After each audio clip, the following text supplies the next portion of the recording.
Mesdames et messieurs, bonjour. Lors de cette édition, nous allons vous présenter le projet des élèves du collège Gérard Philipe de Bigny-sur-Ner, intitulé Océan plastique. La question que nous allons donc nous poser est la suivante.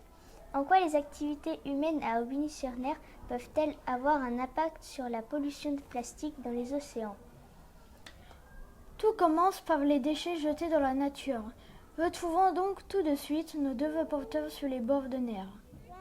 Nous nous trouvons actuellement au bord de la Ner avec les élèves du projet Tara.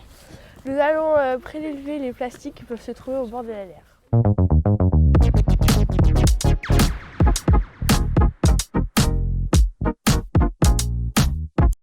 Vous pouvez voir que le cours d'eau de la Ner se jette dans le Cher, au niveau de Tours, puis ensuite dans la Loire, au niveau de Nantes, pour finir enfin son parcours dans l'océan. Voici les déchets que nous avons récoltés au bord de Ner.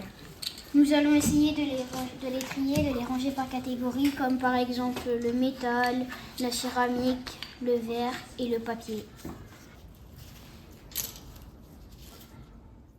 Les déchets ont été envoyés aux scientifiques du dispositif plastique à la loupe et nous avons reçu les résultats que vous pouvez voir juste ici. Face à ce constat de la présence de nombreux déchets dans la nature, nos reporters sont allés à la rencontre des habitants de la commune afin de connaître leurs pratiques face aux déchets plastiques. Vas-y. Monsieur, vous êtes habitant à Aubigny-sur-Ner. Oui. Est-ce que vous triez vos déchets ?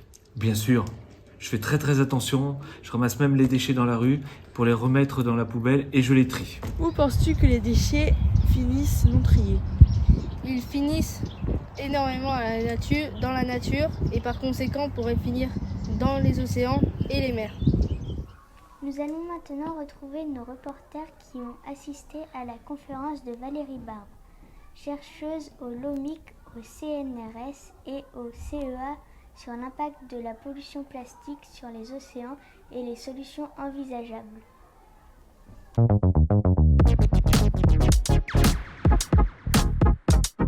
En termes de pollution plastique, donc on estime qu'en fait, il y a environ 80% des déchets plastiques qui sont issus de sources terrestres, ce qui représente environ un camion de poubelle déversé toutes les 10 minutes.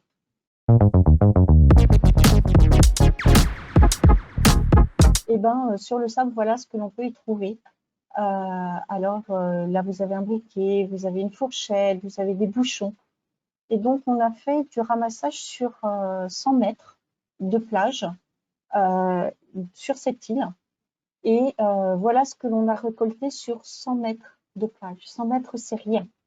On a eu plus de 6000 objets recensés.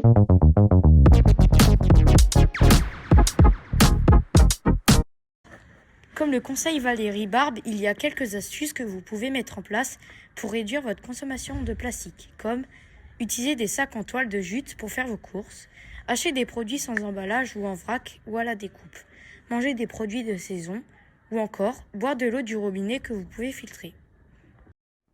Nous vous remercions de vous avoir suivis. Espérons que vous avez compris que vous avez un rôle à jouer pour limiter l'impact des plastiques dans les pollutions des océans. Bonne fin de journée et à très bientôt.